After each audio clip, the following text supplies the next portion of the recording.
এসো মা লক্ষ্মী বসো ঘরে, আমার এই ঘরে থাকো আলো করে। বাঙাল বাড়ির বউ হওয়া সত্ত্বেও ঘটি বাড়ির কিন্তু আমি মেয়ে।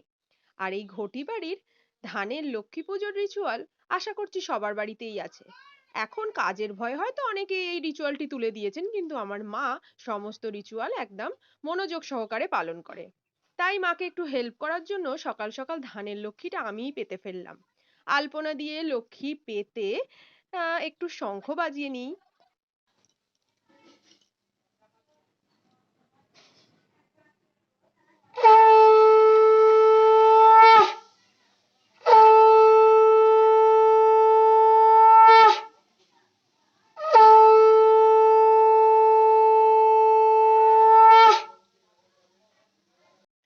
পুরোহিত মশাইয়ের আসার অপেক্ষায় ছিলাম।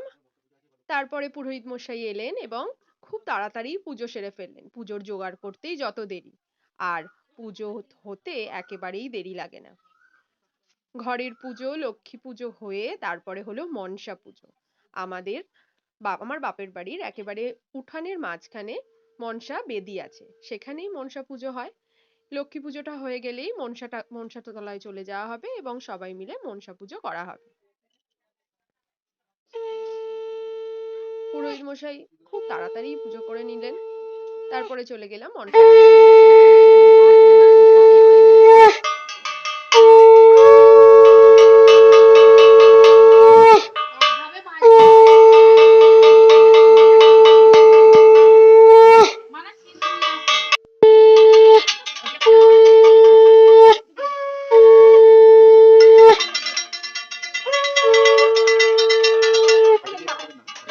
সব পুজো খুব ভালোভাবে হলো।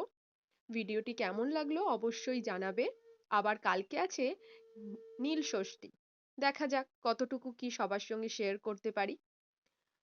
আর আজকে পুজো দিয়ে শুরু হলো, তারপরে তো নীল ষষ্ঠী, চড়ক পুজো, কত কিছুই আছে।